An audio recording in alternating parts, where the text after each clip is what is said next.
Operation ಕಮಲ ವಿಫಲಗೊಳಿಸ್ತಾ ಇರುವಂತಹ DK Shivakumar ಅವರನ್ನ ಕಟ್ಟಿ ಹಾಕಬೇಕು ಅನ್ನುವ ಉದ್ದೇಶದಿಂದ ಕೇಂದ್ರ BJP master plan ಮಾಡಿದೆಯಂತೆ.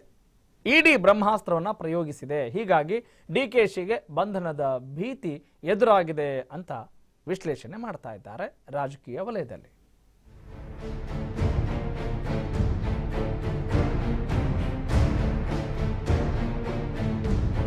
Trouble shooter DK Shivakumar ಅವರ ದೆಹಲಿಯ ಪ್ಲಾಟ್ಗಳ ಮೇಲೆ ಆದಾಯ ತೆರಿಗೆ ಇಲಾಖೆಯ ದಾಳಿ ಬೆನ್ನಲ್ಲೇ ಇಸಿಐಆರ್ ದಾಖಲಿಸಿಕೊಂಡು ತನಿಖೆ ನಡೆಸುತ್ತಿರುವ ಜಾರಿ ನಿರ್ದೇಶನಾಲಯ ಡಿಕೆಶಿ ಹಾಗೂ ಅವರ ಆಪ್ತರಿಗೆ ವಿಚಾರಣೆಗೆ ಹಾಜರಾಗುವಂತೆ ಸಮನ್ಸ್ ನೀಡಿದೆ. ಕಳೆದ ಜನವರಿ 17ರಂದೇ ಜಾರಿ ನಿರ್ದೇಶನಾಲಯ ಉಪನಿರ್ದೇಶಕ ಸೌರಭ್ ಮೆಹ್ತಾ ಸಮನ್ಸ್ ಜಾರಿಗೊಳಿಸಿದ್ದು ಶೀಘ್ರ ವಿಚಾರಣೆಗೆ ಹಾಜರಾಗುವಂತೆ ಸೂಚಿಸಿದ್ದಾರೆ.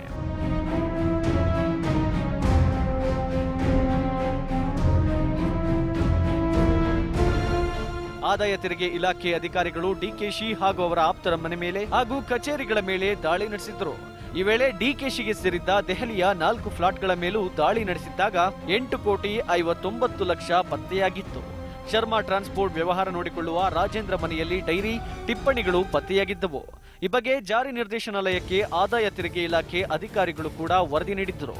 ಈ ವರದಿ ಆಧಾರದ ಮೇಲೆ ಇಸಿಐಆರ್ ದಾಖಲಿಸಿಕೊಂಡಿದ್ದ ಇಡಿ ಪಿಎಂಎಲ್ ಕಾಯ್ದೆಯ ಸೆಕ್ಷನ್ 50ರ ಅಡಿ ಡಿಕೆಶಿ ಅವರ ಆಪ್ತರಾದ ಸಚಿನ್ ನಾರಾಯಣ್, ಆಂಜನೇಯ, ಸುನಿಲ್ ಕುಮಾರ್ ಶರ್ಮಾ ಹಾಗೂ ರಾಜೇಂದ್ರಗೆ ಸಮನ್ಸ್ ನೀಡಿದೆ.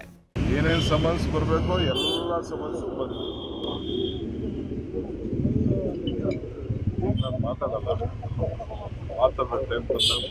ಇಡಿ ನೀಡಿರುವ ಸಮನ್ಸ್ನಂತೆ ವಿಚಾರಣೆಗೆ ಹಾಜರಾದರೆ ಬಂಧಿಸುವ ಸಾಧ್ಯತೆ ಇದ್ದು ಡಿಕೆಶಿ ಹಾಗೂ ಅವರ ಆಪ್ತರು ತಲೆಕೆಡಿಸಿಕೊಂಡಿದ್ದಾರೆ.